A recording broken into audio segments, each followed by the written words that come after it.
Mana I went Gavasino. But talk, can be your telling me, I'm going to complain. Not important, Magacha. What can I bear? What can I bear? Opopo Mabala. Tomato juice.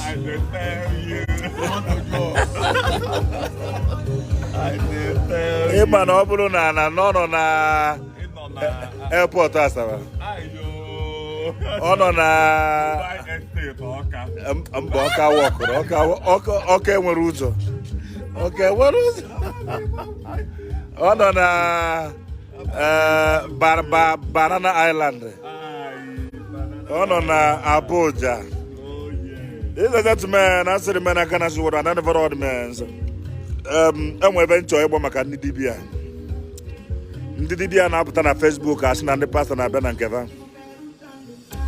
Or if you believe a couple, Bola Loy, Bola Marive, each customer, each. Whatever na why, Dibia of Naputana net and ask the pastor na Ben and Kiama quod divisive. Onya and what divomel. When the person one have and Kay go name and put a name. So now each customer, join each. I operate potatoes and the person I ben and Kay, and the person I ben and Kay, I rather one and if we on your bidon no DB of that, up to net or Nakoeli. On your choice of up to Nakoeli. Didn't me if I Kuroku. No, on your button, and the Banya. Obuzia no ne obu ni kura na pastor bia na nke ye ma na imanya preaching. Yeah? Why must you insult that name? That name. Onya cho no ko wo se na pa na the pastor bia na nke na chiga na nke. Obu no nwere ivi nwere osef na ima nkwu ekwu. Amana mi ve na eme na ndi na nwere ive fa na mkpọtụ na Facebook a. I about no also na Facebook wa. Mother, I about no also na Facebook wa. How can a native doctor come out and say pastors are coming to their place for charm? You they give pastor charm. You are in are you insane? Are you normal?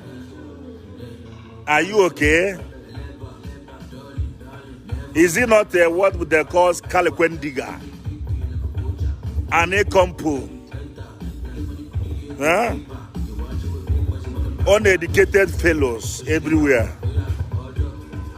Huh? How can you come out on social media, bring to brag, pastors are coming your place? You will take their power back. Who are you? I hear somebody today with the nonsense live video. Okay, if you want to walk your walk. You want to, or if there is any pastor coming to you for walk for them. It doesn't concern me. If you see my leg on your place, it will tell you to give me power, then kill me. But stop talking pastors here. Why can't you face your walk?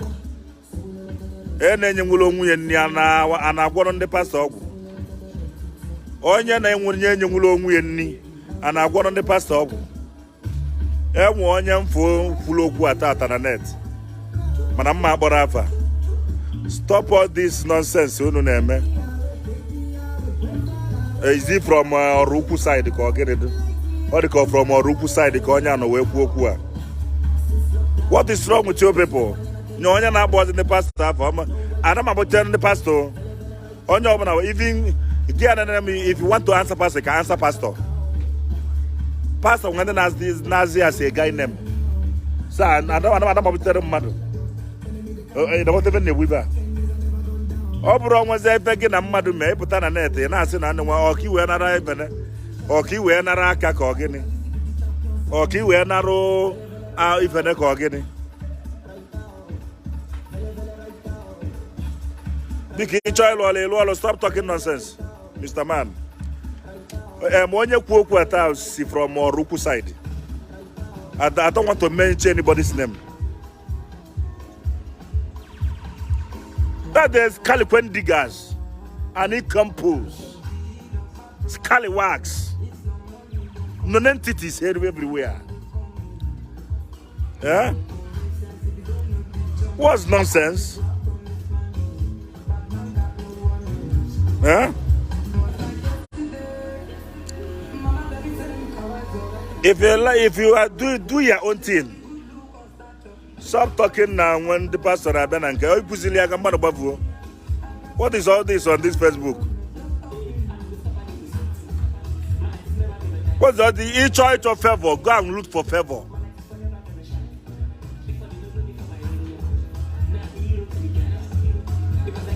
What is all this nonsense? Pastor Ben and Kay now, if that business that again at that pastor Ben and Kay, you see your business with him. Onya Biana Kay kwesi jinombi. Call that person on number. Why all these social media palavers? Uncircumcised failures everywhere. Everybody is now a native doctor. Everybody is now is this or this or this or that or that. Bebe kanya later on to native doctor. One nento not to native doctor if me buya too much. Wouldn't make it if I were wouldn't make it if I were Unweila will nemfa. Nanamu wanyeke budibia. Nanemu budibia. Ma nacholomo e kanzunanya. All power belongs to God.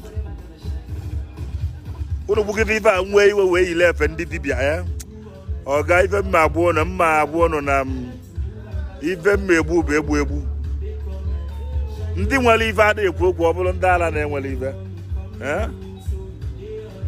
Akwa Okuko na ọba adị ekwu okwu.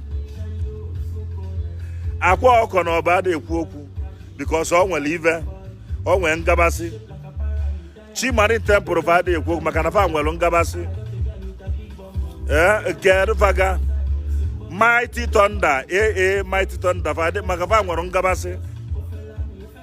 Ndị nwere ife adị ekwu na ụmụ anụ ma ife adụ ebe a na-ekwunyere gị na pastor bịa na nke ya ekwe na pastor bịa na nke ka akụbara ya aka.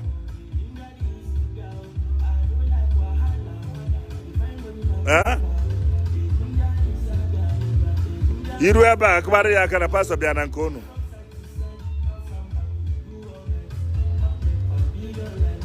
What's wrong with the people?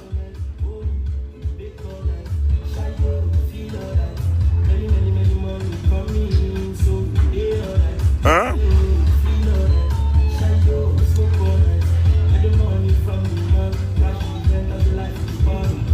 Unu megiri ife iwe m mba dibịa m egbu jaja.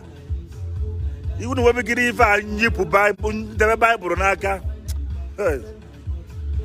Ndebe Baịbụl n'aka m egbu nu jaja. I'm telling you. J Park one arụ m ndị a. J Park one arụ some people.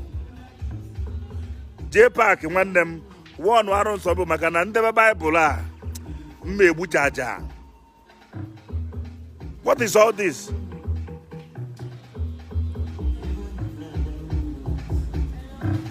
What is all this thing? Pastor, na afio no no. Pastor, na afio no no. Scallywags everywhere. Scallywags. Huh?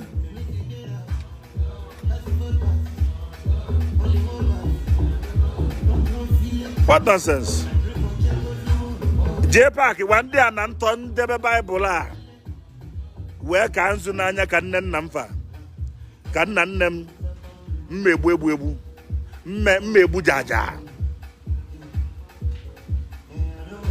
Take any time. Well, what is all this? Onye bi no one the pastor, but one happens going to be on Facebook. Wow. Ndị nwere ngabasị erika. Akwa Okuko nwere ife ode ekwu okwu. Eze Obi nwere ife ode ekwu okwu. Chimari Temple nwere ife ode ekwu okwu. Mighty Thunder ndị nwere ife na omenala adị ekwu okwu. Ọ bụrụ ụmụ maazị a na-achọ favor. Onye pụta gba ọkwa na ndị pastor ka isi gbubie na-apụ ala. Scallywags everywhere. Kirikwen diggers.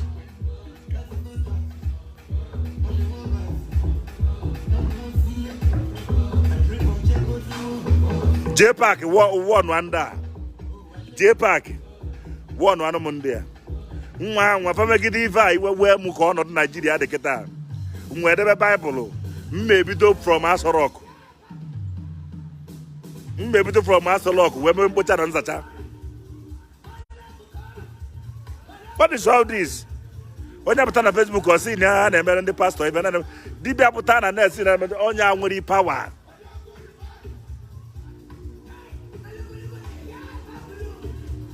What are these so uncircumcised fellows? Lazy baboons.